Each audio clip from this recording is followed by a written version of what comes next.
నాగేశ్వర గారు నమస్కారం సార్.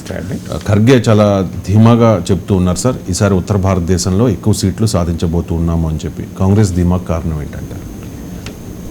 వాస్తవంగా 2014లో 2019లో north and western part of ఇండియాలో బీజేపీ రిలేటివ్లీ స్వీప్ చేసింది.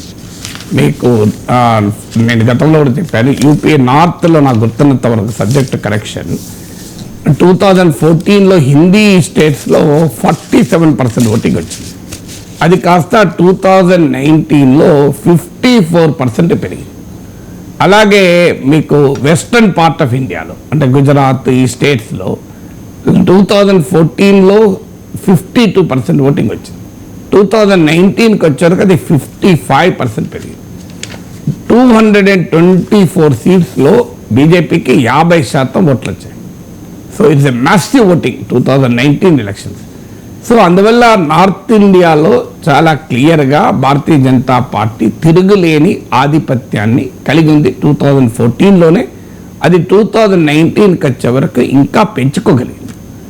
ఈస్టర్న్ ఇండియాలో 2014లో కంపారిటివ్లీ వీక్ ఉండే 2019కి వచ్చే వరకు ఈస్ట్ నార్త్ ఈస్ట్లో కూడా గణనీయంగా పెరిగింది. ఉదాహరణకు మీకు 2014తో పోలిస్తే 2019లో ఈస్టర్న్ ఇండియాలో 21% ఓటింగ్ పెరిగింది. నార్త్ ఈస్ట్ ఇండియాలో 8.6% ఓటింగ్ పెరిగింది. సో ఇలా మీకు సౌత్లో ఒక్క దగ్గర మాత్రం 2014తో పోలిస్తే 2019లో బీజేపీకి నెగ్లిజిబుల్గా ఓట్లు తగ్గాయి, 0.2% తగ్గింది. సో అందువల్ల ఉత్తర భారతదేశంలో బీజేపీకి సాచ్యురేటెడ్ లెవెల్స్ ఆఫ్ ఓటింగ్ వచ్చింది, సీట్లు వచ్చాయి. సాచ్యురేటెడ్ అంటే అత్యధికంగా ఇప్పుడు మీకు ఉదాహరణ గుజరాత్లో 26 సీట్లు ఉన్నాయి. వెస్టర్న్ పార్ట్ ఆఫ్ ఇండియాలో గుజరాత్లో ఉన్న 26 సీట్లు 26కి 26 బీజేపీకి వచ్చాయి. 2014 వచ్చాయి, 2019 వచ్చాయి. మీరు నార్త్ ఇండియా కూడా తీసుకుంటే మీకు హర్యానాలో 10 సీట్లు ఉన్నాయి, 10కి 10 బీజేపీకి వచ్చాయి. ఢిల్లీలో 7 సీట్లు ఉన్నాయి, 7కి 7 బీజేపీకి వచ్చాయి. రాజస్థాన్లో దాదాపు అన్ని సీట్లు బీజేపీకి వచ్చాయి. సో మహారాష్ట్రలో 41-42 సీట్లు బీజేపీకి వచ్చాయి. బీహార్లో దాదాపు అన్ని సీట్లు వచ్చాయి. యూపీలో కూడా నియర్లీ 80% సీట్లు బీజేపీకి వచ్చాయి. సో ఇలా మ్యాసివ్గా వచ్చినటువంటి సీట్లలో ఈసారి గండి పడుతుంది అనేది కాంగ్రెస్ ఆశిస్తోంది. దీనికి ఫ్యాక్టర్స్గా చూసుకున్నప్పుడు ఓవరాల్గా ఒక్కొక్క స్టేట్లో ఒక ఫ్యాక్టర్ ఉంది. ఇప్పుడు మీకు యూపీ తీసుకుంటే, రాజస్థాన్ తీసుకుంటే, రాజస్థాన్లో రాజ్పూట్ ప్రాంతాల్లో కొంత వ్యతిరేకత ఉంది. అది మీకు గుజరాత్లో మొదలైంది. సో అది రాజస్థాన్ యూపీలకు కూడా స్ప్రెడ్ అయింది. సో రాజస్థాన్లోని ఈస్టర్న్ రాజస్థాన్ అంటే మీకు సికార్, జైసల్మీర్, బాల్మీర్ ఈ ప్రాంతాల్లో కాంగ్రెస్ కొంత దెబ్బ తగులుతుంది అని అంటున్నారు. సరే బీజేపీ కొంత దెబ్బ తగలవచ్చు అని. బాల్మీర్లో రవీందర్ భాటి అని ఏబీవీపీ కుర్రోడు బీజేపీ నుంచి విడిపోయి ఇండిపెండెంట్గా పోటీ చేసి బీజేపీ క్యాండిడేట్ను ఓడించేటువంటి సిచ్యువేషన్కి వచ్చింది అని అంటున్నారు. సో బికనీర్ ఈ ప్రాంతం ఈ బెల్ట్లో బీజేపీ కొంత మొదటిసారి ఛాలెంజ్ ఉంది. సో అందువల్ల ఈసారి ఎన్నికల్లో రాజస్థాన్ స్వీప్ చెయ్యకపోవచ్చు భారతీయ జనతా పార్టీ అనేది ఒక అంచనా. ఇక హర్యానాలో 10 సీట్లు ఉంటాయి.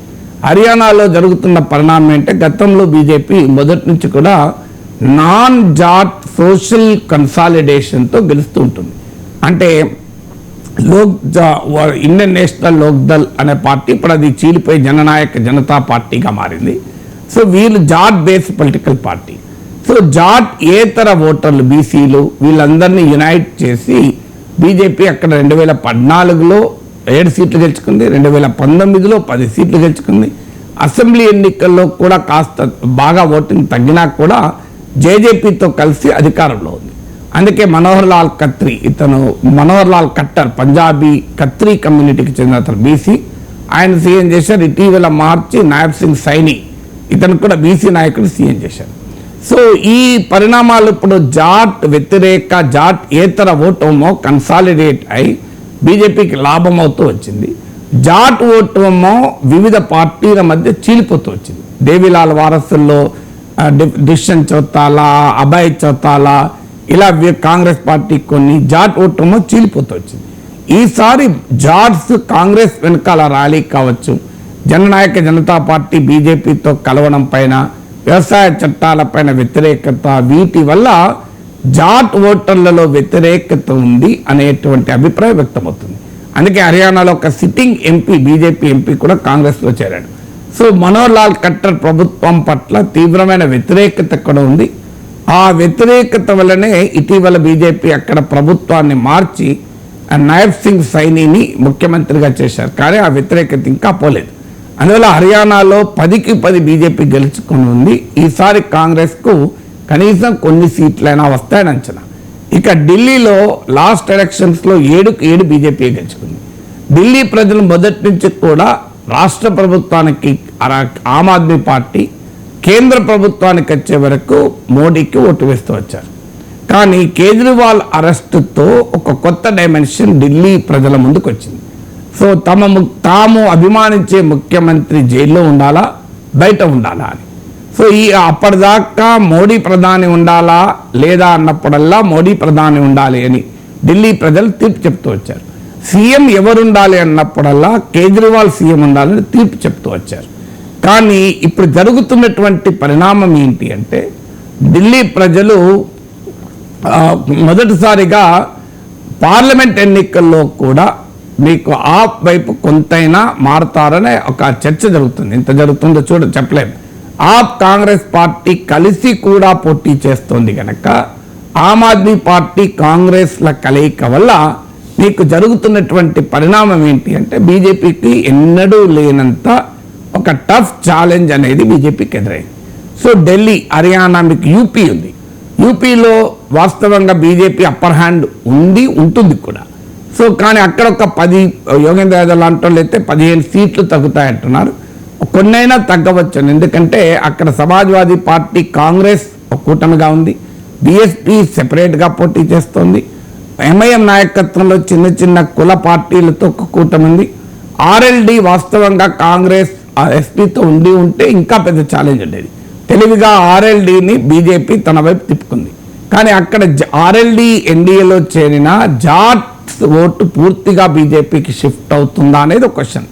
తర్వాత మొదటిసారిగా బీఎస్పీ బలహీనం కావడం వల్ల ఎస్సీ ఓటు బీజేపీకి షిఫ్ట్ అవుతూ వచ్చింది. ఈసారి సమాజ్వాదీ పార్టీ కూడా కొంత ఎస్సీ ఓటు తీసుకుంటుందని. ఎలాగో మైనారిటీ ఓటు ఎస్పీ, కాంగ్రెస్ వెనకాల కన్సాలిడేట్ అవుతుంది.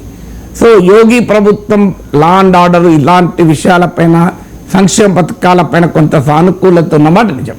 కానీ అదే సమయంలో జాబ్స్ ధరలు పెరగడం, రాజ్పూట్ యాంగర్, అక్కడ కూడా యోగి ఆదిత్యనాథ్ మోడీ మారుస్తాడు అనే క్యాంపెయిన్, రిజర్వేషన్స్ పైన ఆపోజిషన్ రైజ్ చేసిన కన్సర్న్స్, వీటి వల్ల బీజేపీ కొంత డిస్టర్బ్ అవుతుంది యూపీలో అనేది టాక్. అయితే కానీ ఇదంతా చిన్న టాస్క్ అయితే కాదు. ఎందుకంటే నియర్లీ 54% ఓటింగ్ తెచ్చుకున్న హిందీ రాష్ట్రాల్లో ఒక 5% తగ్గినా, 6% తగ్గినా 49% ఓటింగ్ వస్తుంది. మామూలు విషయం కాదు. స్టిల్ బీజేపీ అనేది ప్రివేల్ అవుతుంది. సో అందువల్ల ఒక మొదటిసారి మాత్రం అంటే ఎన్నిక ప్రారంభ దశలో అసలు నార్త్ టోటల్గా స్వీప్ అవుతుంది అని అనుకున్నారు.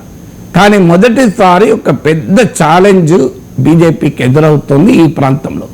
సో ఆ బీజేపీకి ఒక పెద్ద ఛాలెంజ్ ఎంత మేరకు ఉంటుంది? సీట్లు తగ్గించగలుగుతుందా? కేవలం ఇది మెజారిటీలు తగ్గించుతుందా? లేదా ఈ ఛాలెంజ్ ప్రచార సందర్భంలో ఉంటుంది, యాక్చువల్గా ఓటింగ్కి వచ్చే వరకు ఉండదా? లేదా ఈ ఛాలెంజ్ వల్ల ఒక 10 సీట్లు 5 సీట్లు అక్కడ ఇక్కడ తగ్గుతాయా? ఇవన్నీ కూడా ఇప్పుడు స్పెక్యులేషన్. అయితే బీజేపీ పూర్తిగా నార్త్లో తుడిచిపెట్టుకుపోతుందని ఎవరు అనడం లేదు. అందువల్ల ఖర్గే స్టేట్మెంట్లు మీరు చూస్తే కాంగ్రెస్ ఈసారి నార్త్లో ఇంప్రూవ్ చేసుకుంటారంటారు.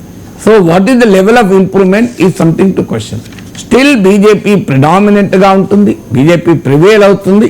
కానీ బీజేపీ ఆల్రెడీ అత్యధిక సీట్లు గెలుచుకుంది కనుక ఎంతో కొంత కరెక్షన్ అయితే ఉండవచ్చు. ఆ కరెక్షన్ కాంగ్రెస్ పార్టీకి బెనిఫిట్ అయ్యేటువంటి అవకాశం ఉంది. ఇక ఢిల్లీ ముఖ్యమంత్రి అరవింద్ కేజ్రీవాల్ ప్రాణాలకు ముప్పు ఉందని చెప్పి ఆప్ నేతలు కేంద్ర ఎన్నికల సంఘానికి ఒక లేఖ రాశారు. What is the strategy sir? And నిజంగా థ్రెట్ ఉందా? ఈ తరహా ఆరోపణలు థ్రెట్ ఉన్నా లేకపోయినా రాజకీయ పార్టీలు ఈ మాటలు అంటూనే ఉంటాయి. ఇప్పుడు మన ఆంధ్రప్రదేశ్లో చూడలేదు రవిశంకర్ గారు, జగన్మోహన్ రెడ్డికి ప్రాణానికి ముప్పు ఉంది, జగన్మోహన్ రెడ్డి హత్య కుట్ర జరుగుతున్నాయని గులకరాయి దాడి సందర్భంలో మాట్లాడలేదా? చంద్రబాబు నాయుడు రాజమండ్రి సెంట్రల్ జైల్లో ఉన్న సమయంలో లోకేష్ అనలేదా చంద్రబాబు నాయుడు ప్రాణాలకు ముప్పు ఉంది అని? పవన్ కళ్యాణ్ చెప్పలేదా నన్ను చంపడానికి నాపై అటాక్ ప్రయత్నిస్తున్నారు, కత్తర్ లేదా పట్టుకొని వస్తున్నారు అని కూడా అన్నాడు. సో అందువల్ల రాజకీయ నాయకులు ఈ థీరీ మొదటి నుంచి కూడా ప్రచారంలో పెడుతూనే ఉంటారు. సో ఇదేం కొత్త థీరీ కాదు, నేను ఇందిరాగాంధీ టైం నుంచి వింటున్నాను, చంపడానికి ప్రయత్నం చేస్తున్నారు అని. సో అందువల్ల వెరీ అన్ఫార్చునేట్ థీరీ. దీనివల్ల ఏమవుతుందంటే మన చిన్నప్పుడు పులి అనే కథ విన్నాం. సో పులి రాకపోయినా పులి అని బాబు అంటే యాక్చువల్గా పులి వచ్చి మేకల మీద పడ్డప్పుడు పులి అని అరిచినా కూడా పెద్దవాళ్ళు ఎవరు రారు, ఎందుకంటే ఇలాగే బట్టిగానే మళ్ళీ వీడు జోక్ అంటున్నాడని. సో రాజకీయ పార్టీల పరిస్థితి కూడా సేమ్ పులి అన్న కథలాగా మారిపోయింది. రేపు నిజంగానే ఏదో ఒక రాజకీయ నాయకునికి ప్రమాదం ఉంటే కూడా ఎవరు గుర్తించలేనటువంటి పరిస్థితి తీసుకొచ్చారు. ఎందుకంటే ప్రతి దానికి మా ప్రాణాలకు ముప్పు ఉంది. మన దేశంలో తీవ్రవాదులు తప్ప రాజకీయ నాయకుల్ని ప్రత్యర్థులు ఎలిమినేట్ చేసే స్థాయికి ఇండియన్ పాలిటిక్స్ వెళ్ళలేదు. మీరు ఎమర్జెన్సీ కాలంలో కూడా ఏ పొలిటికల్ లీడర్ను రాజ్యం అంటే ప్రభుత్వము హత్య చేయలేదు, అధికార పార్టీ. అఫ్కోర్స్ ఏదైనా స్థానిక స్థాయిలో ఘర్షణల్లో చిన్న నాయకులు కార్యకర్తలు చంపుకున్న సందర్భాలు ఉన్నాయి, తీవ్రవాద దాడుల్లో మరణించినటువంటి సందర్భాలు ఉన్నాయి, రాజీవ్ గాంధీ కానీ ఇందిరాగాంధీ కానీ. నాకు గుర్తున్నంత వరకు మీరు చెప్పండి, మీకు గుర్తుంటే దేశంలో ఒక ప్రముఖ రాజకీయ నాయకుని ప్రత్యర్థి పార్టీ చంపిన ఉదాహరణ చెప్పగలరా? నాకు గుర్తున్నంత వరకే తెలియదు. సో కానీ రోజు రాజకీయ పార్టీలు మా ప్రత్యర్థుల నుంచి మాకు ప్రాణభయం ఉంది, ఇది చాలా ప్రమాదకరమైనటువంటి ధోరణికి కూడా. రేపు ఏమవుతుంది అంటే నిజంగా ఏదైనా ప్రమాదం ఉన్నా గుర్తించలేని స్థితికి తీసుకొస్తారు. సో అందువల్ల కేజ్రీవాల్ను జైల్లో చంపడానికి ప్రయత్నం చేస్తారు అనే థియరీ అబ్సల్యూట్లీ నేనైతే నమ్మలేను. ఎందుకంటే ఆయన కేజ్రీవాల్ ఉన్న నాకు డయాబెటిక్ మందులు ఇవ్వలేదు, మందులు ఇవ్వకపోతే సుప్రీంకోర్టుకు పోవచ్చు కదా. Right to life is a fundamental right. ఇలా రాజకీయపరమైన ఆరోపణ చేయగలదు కాదు. ఆమ్ ఆద్మీ పార్టీ సుప్రీంకోర్టుకి వెళ్ళి కేజ్రీవాల్ ప్రాణానికి ముప్పు ఉంది అని క్రెడిబుల్ ఆర్గ్యుమెంట్ బిల్ చేయొచ్చు కదా. సుప్రీంకోర్టులో వాదించే లాయర్లు ఏం ఆప్కు తక్కువేం లేరు కదా. మరి ఎందుకు సుప్రీంకోర్టుకి వెళ్ళలేదు? కేజ్రీవాల్ ప్రాణానికి ముప్పు ఉన్నప్పుడు రాజకీయపరమైన ఆరోపణ ప్రెస్ కాన్ఫరెన్స్లో ఆరోపణ కాదు కదా, ఎలక్షన్ కమిషన్ లేఖలు రాయడం కాదు కదా, ఆయన ప్రాణాలు కాపాడడం ముఖ్యం కదా, సుప్రీంకోర్టుకి వెళ్ళొచ్చు కదా. సో మందులు ఇవ్వన కేజ్రీవాల్కు డయాబెటిక్ మందులు అందుబాటులో లేనప్పుడు సుప్రీంకోర్టుకి వెళ్ళలేదు, మరి ఇప్పుడు ఎందుకు వెళ్ళలేదు సుప్రీంకోర్టుకు? ఈవెన్ టుడే సుప్రీంకోర్టుకి వెళ్ళి ఇంకో కేజ్రీవాల్ చంపడానికి ఈ ప్రయత్నం జరుగుతుందని చెప్పచ్చు కదా. సో అందువల్ల ఈ రకమైన పొలిటికల్ ఆరోపణలను సీరియస్గా తీసుకోవాల్సిన అవసరం లేదు. దేశ రాజకీయాలు ఇంకా ఆ స్థాయికి దిగజారలేదనే నేను నమ్ముతాను. Right sir. అండ్ ఆర్ఎస్ఎస్ లేకుండా భారతీయ జనతా పార్టీ సర్వైవ్ కాగలదా అంటే ఏం చెప్తారు సార్? ఇప్పుడు జేపీ నడ్డా కూడా రీసెంట్గా ఒక కామెంట్ చేశారు. అండ్ ఆర్ఎస్ఎస్ లేకుండా భారతీయ జనతా పార్టీ ఈ స్థాయికి ఎదిగిందా, ఇక మీదట ఆర్ఎస్ఎస్ లేకుండా భారతీయ జనతా పార్టీ సర్వైవ్ కాగలదా అంటే? సర్వైవ్ అవుతుందని ఆయన ఏం చెప్పలేదు, ఆర్ఎస్ఎస్తో సంబంధం ఉండదని అనలేదు. ఆయన అన్నది ఏంటంటే JP Nadda BJP has grown independent of RSS అన్నాడు. అంటే ఆర్ఎస్ఎస్కు ప్రమేయం లేకుండా భారతీయ జనతా పార్టీ ఒక రాజకీయ పార్టీగా ఎదిగి వచ్చింది అన్నాడు. ఈ ప్రశ్నను రకరకాల మంది రకరకాలుగా ఈ స్టేట్మెంట్ ఇంటర్ప్రిట్ చేస్తున్నారు. సో ఆయన జేపీ నడ్డా ఇచ్చినటువంటి ఇంటర్వ్యూలో ఉన్న పాయింట్ ఏంటంటే ఆర్ఎస్ఎస్ ఇప్పటికీ కూడా బీజేపీని చేయి పట్టుకొని నడిపించేయాల్సిన అవసరం లేదు అని. నిజమే కదా, మరి 300కు పైగా సీట్లు వచ్చినటువంటి రాజకీయ పార్టీని ఆర్ఎస్ఎస్ చేయి పట్టుకొని అడుగులు వేయించాల్సిన అవసరం ఉంటుందా? అందువల్ల భారతీయ జనతా పార్టీ ఒక బలీయమైన పార్టీగా ఎదిగిన మాట నిజం. చాలామందికి అర్థం కాని అంశం ఏంటంటే ఆర్ఎస్ఎస్ బీజేపీ అనేది వాటి సంబంధాలు ఏంటి అని. ఆర్ఎస్ఎస్ అనేది మాతృ సంస్థ. ఈ మాతృ సంస్థ నుంచి అనేక విభాగాలు ఉంటాయి. వాటిని వాళ్ళందరూ మీటింగ్లు కూడా పెడుతుంటారు, పరివార క్షేత్రం అని. అంటే విద్యార్థుల్లో అఖిల భారతీయ విద్యార్థి పరిషత్, మీకు అలాగే కార్మికుల్లో భారతీయ మజ్దూర్ సంఘ్, అలాగే మీకు విశ్వ హిందూ పరిషత్, ఇలా రకరకాల ఆర్గనైజేషన్స్ ఆర్ఎస్ఎస్ అనుబంధ సంస్థలు నాకు తెలిసినంత వరకు 50 ఉండొచ్చు, ప్రత్యక్షంగా పరోక్షంగా లూజ్లీ కనెక్టెడ్. ఇలా ఒక 40-50 ఆర్గనైజేషన్స్ కూడా ఉండొచ్చు. అందులో భారతీయ జనతా పార్టీ కూడా ఒకటి. సో భారతీయ జనతా పార్టీ ఏమో రాజకీయపరమైన అంగం. ఇప్పుడు విద్యార్థుల్లో ఏబీవీపీ ఎలా ఉంటుందో, కార్మికుల్లో బిఎంఎస్ ఎలా ఉంటుందో, సో మీకు మతపరమైన కార్యక్రమాలకు విశ్వ హిందూ పరిషత్ ఎలా ఉంటుందో, రాజకీయపరమైన కార్యకలాపాలకు భారతీయ జనతా పార్టీ ఉంటుంది. సో భారతీయ జనతా పార్టీలో ఉన్న ప్రతి ఒక్కరూ ఆర్ఎస్ఎస్ ఉండాలని లేదు, కానీ ఆర్ఎస్ఎస్ వాళ్ళంతా భారతీయ జనతా పార్టీలోనే ఉంటారు. ఆర్ఎస్ఎస్లో పనిచేసే వారు కూడా ఇతర పార్టీలు ఉన్న వాళ్ళు ఉన్నారు, లేరని కాదు. కానీ ఆర్ఎస్ఎస్ ఐడియాలజీ కట్టుబడి ఉన్నవారు మాత్రం పొలిటికల్గా బీజేపీతో ఉంటారు. కానీ ఆర్ఎస్ఎస్ పట్ల గౌరవం ఉండే ఆర్ఎస్ఎస్ ఐడియాలజీలో పొలిటికల్గా బీజేపీలో లేని వాళ్ళు కూడా చాలామంది ఉన్నారు. ఇతర రాజకీయ పార్టీలలో ఉన్న ఆర్ఎస్ఎస్ వాదులు కూడా చాలామంది ఉన్నారు. సో అందువల్ల భారతీయ జనతా పార్టీకి ఆర్ఎస్ఎస్కి ఉన్న రిలేషన్షిప్ అది.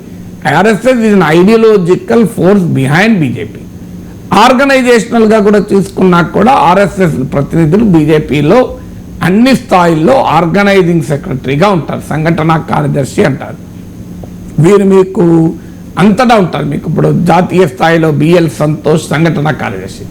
సో ఆర్ఎస్ఎస్కు బీజేపీకి మధ్య ఉండే కనెక్ట్ అతను. సో అందువల్ల ఆర్ఎస్ఎస్ లేకుండా బీజేపీ ఉంటుందా అంటే ఉండదు అనే ఆన్సర్.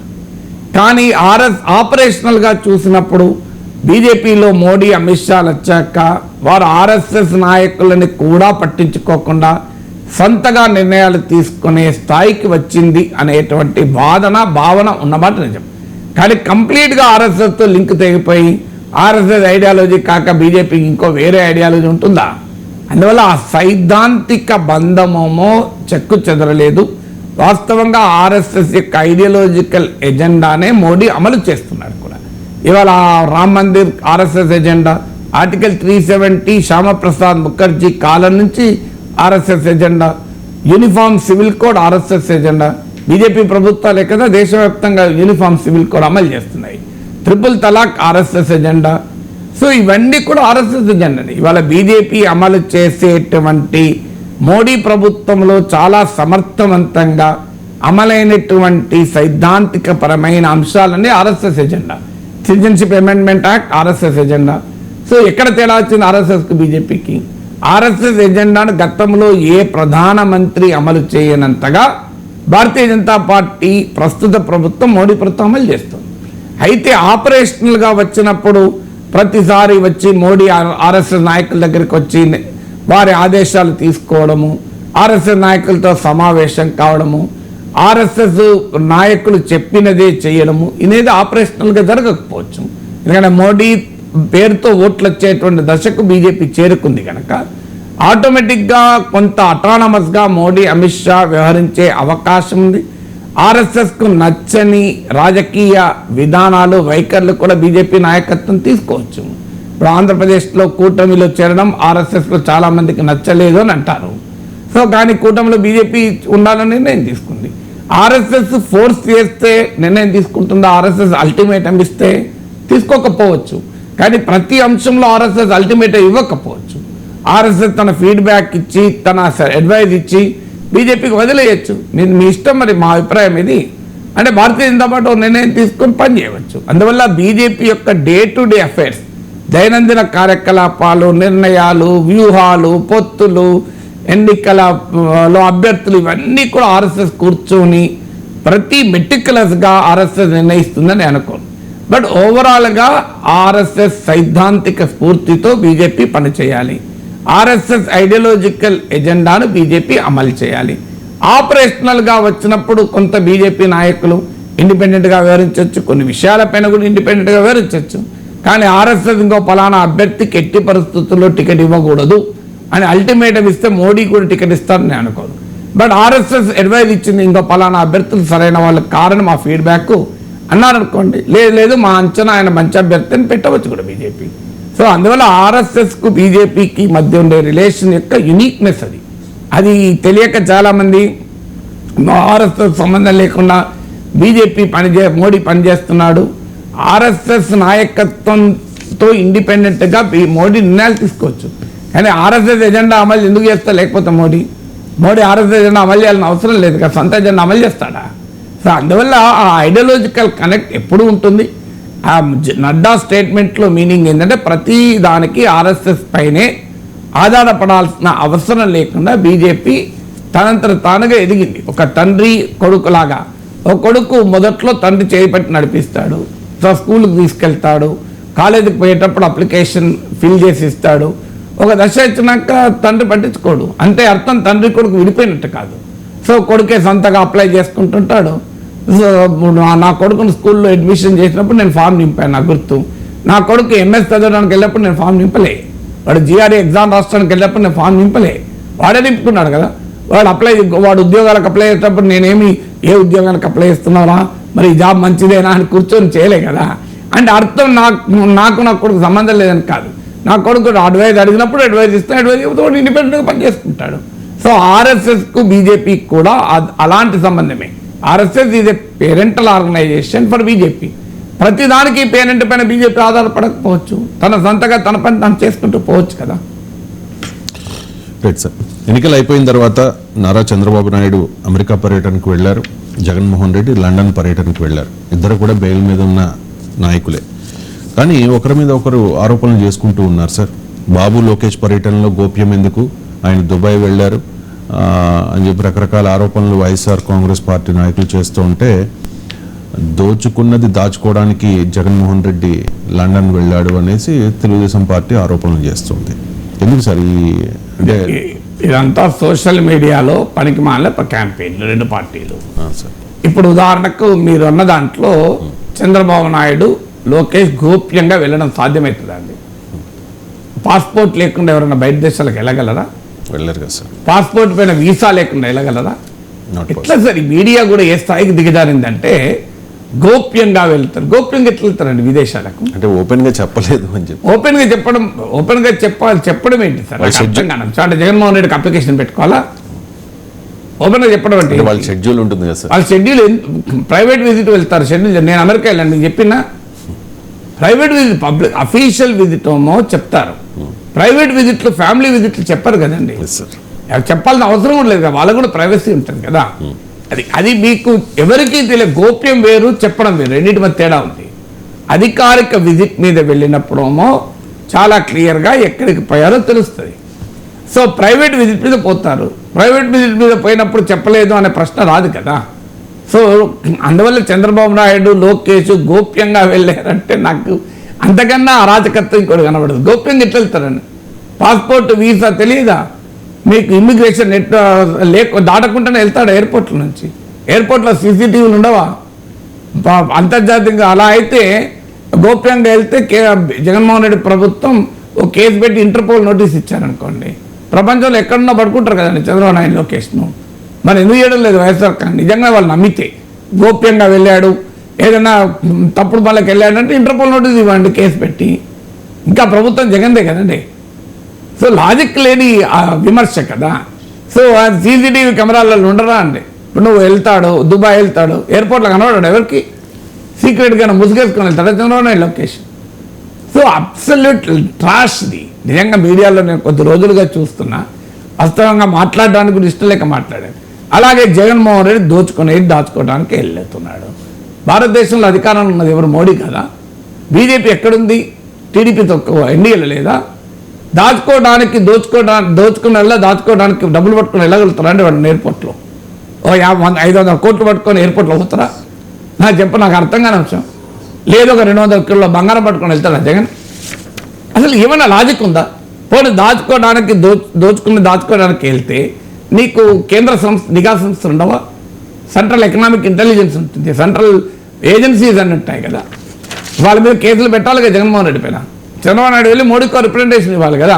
అలా జగన్మోహన్ రెడ్డి దాచుకున్నదంతా ఒక 5,000 కోట్లు పట్టుకొని పోతున్నాడు, పట్టుకొని అనాలి కదా. మరి ఎందుకంటలేరు? జగన్మోహన్ రెడ్డి కోర్టు అనుమతితోనే వెళ్ళాడు కదా. కోర్టు ముందు వీళ్ళు ఇంప్లీడ్ అయ్యి అసలు దోచుకున్నదంతా దాచుకోవడానికి వెళ్తున్నాడు. ఆయన గెలవ చేయకండి తెలుగుదేశం అడిగిందా? కోర్టులో ఇంప్లీడ్ అయిందా? ఆయన పర్మిషన్ ఇవ్వకండి, ఆయన దీని కొరకు వెళ్తున్నాడని. సో ఆయన పాస్పోర్ట్ సీజ్ చేయమని అడిగిందా court? Telugu Desam party. Ministry of external affair ఎవరిదని? మోడీ ప్రభుత్వం కాదా? పాస్పోర్ట్ ఆఫీస్ ఎవరిని ఆధ్వర్యంలో పనిచేస్తుంది? కేంద్ర ప్రభుత్వం ఆధ్వర్యంలో కాదా? సో నిజంగానే తెలుగుదేశం నమ్మింది అనుకుందాం, జగన్మోహన్ రెడ్డి దాచుకోవడానికి వెళ్తున్నాడని నమ్మారనుకోండి. పాస్పోర్ట్ సీజ్ చేయమని ఒక చిన్న అప్లికేషన్ పెట్టారా? ఒక చిన్న లోకల్ పోలీస్ స్టేషన్లో కంప్లైంట్ ఇచ్చారా? కేంద్ర ప్రభుత్వంలో అధికారంలో ఉన్న వాళ్ళు మినిస్ట్రీ ఆఫ్ ఎక్స్టర్నల్ అఫైర్స్ వాళ్ళ చేతుల్లో ఉంటుంది కదా. సింపుల్గా పాస్పోర్ట్ తీసేసి జగన్మోహన్ రెడ్డి బయటకు వెళ్ళలేడు కదా. సో లాజిక్ ఏంటి అసలు నిజంగా అర్థం కాని లాజిక్ కదా ఇవన్నీ. వైసీపీ టీడీపీ శ్రేణులు రెచ్చిపోయి జరుపుతున్నటువంటి ఒక అరాచక క్యాంపెయిన్ ఇది. చంద్రబాబు నాయుడు వెళ్ళినా జగన్ వెళ్ళినా ప్రపంచానికి తెలియకుండా ఎక్కడో రహస్యంగా వెళ్ళడం సాధ్యం కాదు. గోప్యత అనేది ఉండదు. ప్రైవేట్ విజిట్లో వెళ్ళినప్పుడు అఫీషియల్గా ఏ ఊరు వెళ్తున్నారు ఏం వెళ్తున్నారు అనేది పబ్లిక్గా రోజు పేపర్లో అడ్వర్టైజ్మెంట్ ఇస్తారండి. తెలియకుండా ఎందుకు ఉంటుంది? నీకు అధికారులు తెలియకుండా ఉంటుందా? జగన్మోహన్ రెడ్డి ఎక్కడ వెళ్ళాడని ఏ అధికారి తెలియదు. ఆంధ్రప్రదేశ్లో మీరు ఏ అధికారులు చెప్తారు ఎక్కడ ఉన్నాడు, సో లండన్లో ఉన్నాడా, యూరోప్లో ఎక్కడ ఉన్నాడని. సో అడ్రస్ అవన్నీ ఇచ్చుకుంటూ పోరు కదండి చంద్రబాబు. ఆయన పర్సనల్ యాక్టివిటీకి వెళ్ళాడు చంద్రబాబు నాయుడు అయినా జగన్ అయినా నాకు తెలిసినంత వరకు. అఫీషియల్ ప్రోగ్రాంలు కాదు. అఫీషియల్ ప్రోగ్రాంలు కానప్పుడు అనౌన్స్ చేసిన తెలుగుదేశం పార్టీ చెప్పిందేమన్నా మేము పలానా చోటుకే పోతున్నామని అంత మొత్తం ఇటున్నది ఎంత ఇచ్చి మీరందరూ రండి అని చెప్తారా? సాధ్యం కాదు కదా అది. సో అందువల్ల రెండు వైపులా కూడా జరుగుతున్న ఈ క్యాంపెయిన్ అర్థం లేని క్యాంపెయిన్. నిజంగానే జగన్మోహన్ రెడ్డి దాచుకోవడానికి వెళ్తారంటే కేంద్ర ప్రభుత్వం వెంటనే ఆయన పాస్పోర్ట్ సీజ్ చేయాలి, ఆయనకు ఉన్న ఇంటర్నేషనల్గా ఇన్ఫార్మ్ చేయాలి, కేంద్ర సంస్థలు పట్టుకోవాలి. కేంద్ర నిఘా సంస్థలు ఏం చేస్తున్నాయండి? నిద్రపోతున్నాయా? ఒక రాష్ట్ర ముఖ్యమంత్రి 1000 కోట్లు దాచుకోవడానికి వెళ్తుంటే కేంద్ర నిఘా సంస్థలు వెంబడించవా? అసలు ప్రాక్టికల్గా సాధ్యమా అది? అది చంద్రబాబు నాయుడు రహస్యంగా ఆయన వైసీపీలు చెప్తున్నాడు చంద్రబాబు నాయుడు ఆయన షెల్ కంపెనీలో కొరకే వెళ్తున్నాడు అనుకోండి, మీరు ఈ ఫైల్ కేసు ప్రభుత్వంలో అధికారులు మీరే ఉన్నారు కదా. సో వెళ్ళి ఇంటర్పోల్ నోటీస్ ఇచ్చి ఆయన షెల్ కంపెనీలతో లావాదేవీలు నడుపుతున్నాడు, పట్టుకోండి నేను చెప్పాలి కదా. ఎందుకలా చేస్తాను? వీళ్ళు రాష్ట్రంలో అధికారులు ఉన్నారు, వాళ్ళు కేంద్రంలో అధికారులు ఉన్నారు, ఇద్దరు ఆరోపించుకుంటారు. అంటే జనం పిచ్చి వాళ్ళని చేయడము, ఆంధ్రప్రదేశ్లో ఇంకా ఉద్రిక్తతలు పెంచడం తప్ప ఇంక ఇందులో ఏమన్నా ఉందా ప్రయోజనం? Right sir. అంటే వైసీపీ వాళ్ళు చెప్తూ ఉన్నారు లండన్లో జగన్మోహన్ రెడ్డి దిగిన విజువల్స్ను కూడా వాళ్ళు రిలీజ్ చేశారు, కానీ చంద్రబాబు నాయుడు అమెరికా వెళ్ళినట్టు ఎటువంటి ప్రూఫ్స్ లేదు, ఆయన దుబాయ్లో ఉన్నారు అని చెప్పేసి వాళ్ళు చేస్తున్నారు. అందుకే ఇంటర్పోల్ నోటీస్ ఇవ్వని చెప్పేది సార్. జగన్మోహన్ రెడ్డి ప్రభుత్వంలో ముఖ్యమంత్రికి జగన్మోహన్ రెడ్డి కదండి. అవునండి. జగన్మోహన్ రెడ్డి ఏమో చీఫ్ మినిస్టర్, తేడా ఉంది అక్కడ. చంద్రబాబు నాయుడు ఏమో ప్రైవేట్ ఇండివిజువల్. చంద్రబాబు నాయుడు అధికారిక హోదాలో లేడు కదండి. మరి ఆ డిఫరెన్స్ ఉంటుందా ఉండదా? So Jaganmohan Reddy chief minister of state ఇప్పటికి ఈవెన్ టుడే. ఆయన ప్రైవేట్ విజిట్లో పోయినా కూడా పబ్లిక్ పనిలో ఉన్నట్టే. చీఫ్ మినిస్టర్ ఇది 24 hours చీఫ్ మినిస్టర్. ఒక కలెక్టరే కాదు, ఒక ఎస్ఐ కూడా జిల్లా విడిచి కలెక్టర్ వెళ్ళిపోతే ఇన్ఫర్మేషన్ ఉంటుంది అందరికీ. అదే నాగేశ్వర పోయిన ఇన్ఫర్మేషన్ ఉంటుందా? మీరు చెప్పండి. నేను ఇప్పుడు కలెక్టర్ ఉంటాడు, కలెక్టర్ వేరే పర్సనల్ వాళ్ళు జైపూర్కు పెళ్ళికి పోతాడు, తన ఇన్ఫర్మేషన్ ఇవ్వకుండా జైపూర్ పెళ్ళికి పోగలడా? కలెక్టర్ పోకూడదు కూడా. కానీ కలెక్టర్ నేను జైపూర్ పోయాను అనుకో పెళ్ళికి, నేను ఎవరికైనా చెప్పాలా? నేను ఫోటోలు రిలీజ్ చేసినాను. నేను మొన్న తిరుపతి పోయాను రిసెప్షన్కు, మా చెల్లె కూతురు, నేను విజువల్స్ రిలీజ్ చేయలే కదా. కానీ అదే నేను ముఖ్యమంత్రి అనుకోండి, ఆటోమేటిక్గా బయటకు వస్తుంది. సింపుల్ కదండి. సో అఫీషియల్ పొజిషన్ ఇప్పుడు నేను ఉదాహరణకు అమెరికా వెళ్ళాను రిటైర్ కాకముందు, నేను యూనివర్సిటీకి పర్మిషన్ తీసుకొని అమెరికా వెళ్ళాలి, ఎందుకంటే యూనివర్సిటీ ఉద్యోగంలో ఉన్నాను కనుక. కానీ ఇప్పుడు నేను రిటైర్ అయ్యాను, నేను మళ్ళీ ఎవరికైనా చెప్తాను అమెరికా పోయే ఉంది, నాకు 10 ఏళ్ళ వీసా ఉంది, ఎప్పుడన్నా టికెట్ తీసుకొచ్చి వెళ్ళొచ్చు. నేను ఎవరికి ఇన్ఫార్మ్ చేయ కదా నేను అమెరికా పోయినా అని.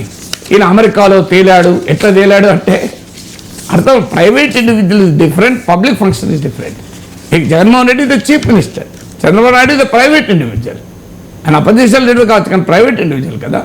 అప్లికేషన్ ఉండదు నీకు. ఆయనకు తెలుగుదేశం కావాలనుకుంటే రిలీజ్ చేయొచ్చు విజువల్స్, కానీ విజువల్ రిలీజ్ చేయలేదు కనుక ఆయన రహస్యంగా తిరుగుతున్నాడు అంటే, చంద్రబాబు నాయుడు రహస్యంగా తిరుగుతున్నాడు, దొరకడా అండి? కామన్ సెన్స్ కదండి ఇది. పోనీ జగన్ అలా అన్నప్పుడు రాష్ట్ర ప్రభుత్వం కేసు పెట్టాలి కదా. కేసు పెట్టి ఇంకో చంద్రబాబు నాయుడు దొరకలేడని ఇంటర్పోల్ నోటీస్ ఇవ్వాలి కదా. సో అత్తలేని ఆరోపణలకి నేనేం రిప్లై ఇస్తాను? సార్, అక్రమాస్తుల కేసులో జగన్ నిందితుడు, స్కిల్ డెవలప్మెంట్ కేసులో చంద్రబాబు నాయుడు నిందితుడు. అంటే తెలుగుదేశం పార్టీ నాయకులు చెప్తూ ఉన్నారు సార్. నక్క ఆనందబాబు స్టేట్మెంట్ ఇప్పుడే చూశాను నేను. సీఎం జగన్లా విదేశాలకు వెళ్లే ముందు కోర్టు అనుమతులు తీసుకోవాల్సిన అవసరం చంద్రబాబుకు లేదు అని చెప్పి, ఇది ఈనాడులో వచ్చిన వార్త. అంటే మరి స్కిల్ డెవలప్మెంట్ బెయిల్ కండిషన్ చూడాలి, లేకపోవచ్చు కూడా. ఉండుంటే మరి ఆయన పర్మిషన్ తీసుకొని వెళ్ళేవాడు కదా కోర్టు. అంటే ఏ కోర్టు అంటే అల్టిమేట్ గా కోర్టు బెయిల్ ఇచ్చేటప్పుడు కండిషన్స్ ఉంటాయి. ఆ బెయిల్ కండిషన్స్ లో మీరు విదేశాలకు వెళ్ళేటప్పుడు ఇన్ఫార్మ్ చేయాలి అని ఉందనుకోండి, సో అప్పుడు ఆటోమేటిక్గా కోర్టు అనుమతి తీసుకోవాలి. ప్రతి కేసులోనూ కోర్టు ఆ కండిషన్ పెట్టచ్చు పెట్టకపోవచ్చు కదా. బహుశా చంద్రబాబు నాయుడు నేను చూడలేదు కామెంట్ చేయలేదు, కండిషన్ ఉంది కానీ ఆ బెయిల్లో ఆ కండిషన్ ఉండకపోవచ్చు. లేకపోతే వెంటనే బెయిల్ రద్దు అవుతుంది కదండి. నీకు బెయిల్ కండిషనే ఉండి చంద్రబాబు నాయుడు కోర్టు అనుమతి లేకుండా వెళ్తే వైఎస్ఆర్ కాంగ్రెస్ ఊరుకుంటారా?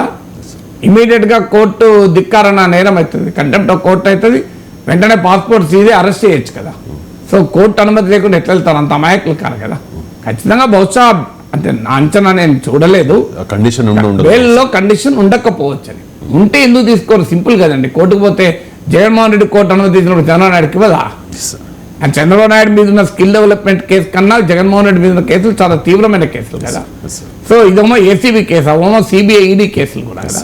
అందువల్ల ఆ చంద్రబాబు నాయుడు కేసులో బహుశా it depends on the severity. ఇప్పుడు బెయిల్ కండిషన్స్ కూడా, ఇప్పుడు ఉదాహరణకు 7 years అబోవ్ పనిష్మెంట్ ఉన్న కేసుల్లో అరెస్ట్ ఈజీ, వెంటనే అరెస్ట్ చేస్తారు. 7 years బిలో పనిష్మెంట్ ఉన్న కేసులో సుప్రీంకోర్టు గైడ్ లైన్స్ ఉన్నాయి, నోటీసులు ఇవ్వాలని, నోటీస్ ఇవ్వకుండా అరెస్ట్ చేయకూడదని. అందువల్ల ఆ కండిషన్ బట్టి ఉంటుంది. అందువల్ల ఇవన్నీ కూడా రవిశంకర్ గారు ఏంటి, ఇవన్నీ డిబేటబుల్ పాయింట్స్ కాదు, they are laid down rules కదా. ఇప్పుడు చంద్రబాబు నాయుడు నిజంగానే కోర్టు అనుమతి లేకుండా వెళ్ళాలని వైఎస్ఆర్ కాంగ్రెస్ వాళ్ళు అంటే ప్రభుత్వం వాళ్ళది కదా, సింపుల్ థింగ్ కదా. ఏసీబీ వాళ్ళ చేతులు ఉంది కదా ఇంకా. సో ఏసీబీ కోర్టుకు వెళ్ళి ఇంకో మీరు ఇచ్చిన బెయిల్ కండిషన్లో చంద్రబాబు నాయుడు విదేశాలకు వెళ్ళకూడదని ఉంది, ఆయన వెళ్ళాడు అంటే వెంటనే బెయిల్ రద్దు చేస్తారు కదా. బెయిల్ రద్దు చేసిన మరుక్షణం చంద్రబాబు నాయుడు ప్రపంచంలో ఎక్కడున్నా వచ్చి సరెండర్ కావాల్సిందే కదా. సరెండర్ కాకపోతే ఇంటర్పోల్ నోటీస్ అరెస్ట్ చేయొచ్చు కదా. అందువల్ల ఇవి రాజకీయపరమైన అంశాలు కాదు, చట్టం న్యాయం పరిధిలో ఉన్నాయి.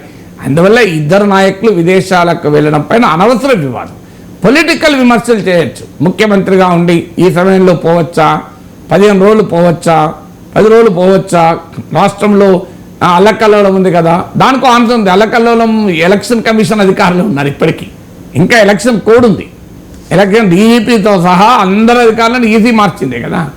సో బట్ నార్మల్ అడ్మినిస్ట్రేషన్ ఏమైనా ఎఫెక్ట్ అవుతుందా? ఇవి పొలిటికల్ క్వశ్చన్ అడగచ్చు, కానీ విదేశాలకు వెళ్ళడం పైన అనుమానాలు వ్యక్తం చేయడంలో అర్థం లేదు. Right sir, thank you so much sir.